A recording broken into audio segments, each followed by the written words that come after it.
Je vous propose d'accueillir Pauline Ranvier, escrimeuse française avec ce bleu, blanc, rouge. Pauline, merci de venir nous retrouver.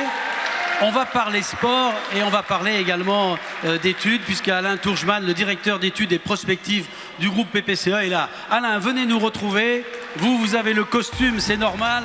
Vous êtes pour les études. Vous étudiez des filles ou des garçons comme Pauline, des athlètes de haut niveau. Oui, bonjour à tous. Alors effectivement, nous travaillons sur des sujets d'économie du sport depuis à peu près 5 ans.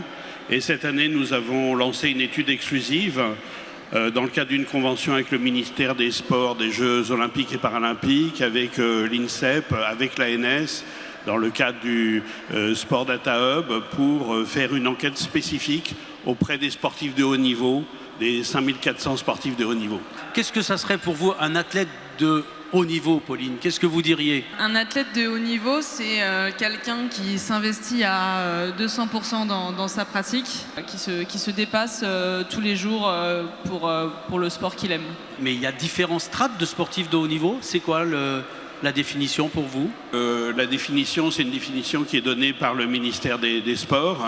Donc, être sportif de haut niveau, c'est être inscrit sur une liste en fonction de ses performances ou bien en fonction de ses perspectives ou du fait d'un projet de reconversion. Ça fait à peu près 5400 athlètes aujourd'hui et c'est vraiment donc la dimension de performance qui est fondamentale.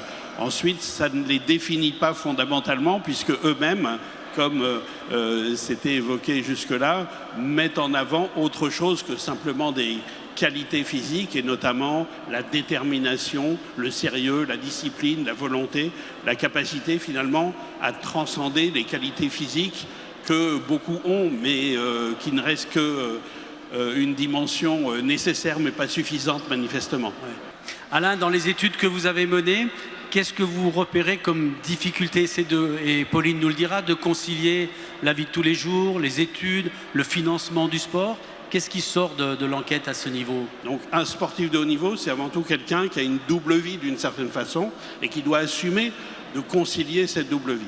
Majoritairement dans le cadre professionnel, ils nous disent que c'est compliqué de concilier, seulement à 35%. Dans le cadre des études, c'est à 60% que c'est compliqué de concilier la vie étudiantine et la vie de sportif de haut niveau. C'est sûr que dans un premier temps, le côté financier est une vraie aide pour les sportifs de niveau. Comme vous le disiez, on est pas mal à être amateurs et ce soutien financier, c'est un vrai plus pour nous pour avoir l'esprit tranquille et nous entraîner à fond sans avoir pensé argent. Et puis humainement, les valeurs sont très agréables de rencontrer les collaborateurs, d'avoir des gens qui nous soutiennent, qui sont là du coup dans les bons et dans les moins bons moments. Et ça, c'est un vrai plus parce que ça aide à se surpasser et d'avoir un vrai soutien humain derrière toute cette aventure.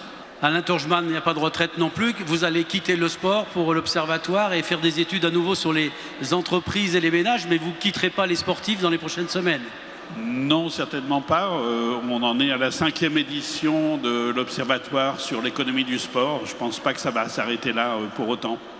Merci en tout cas pour ces précisions. Bonne fin d'appétit, rafraîchissez-vous et bonne semaine de Jeux Olympiques.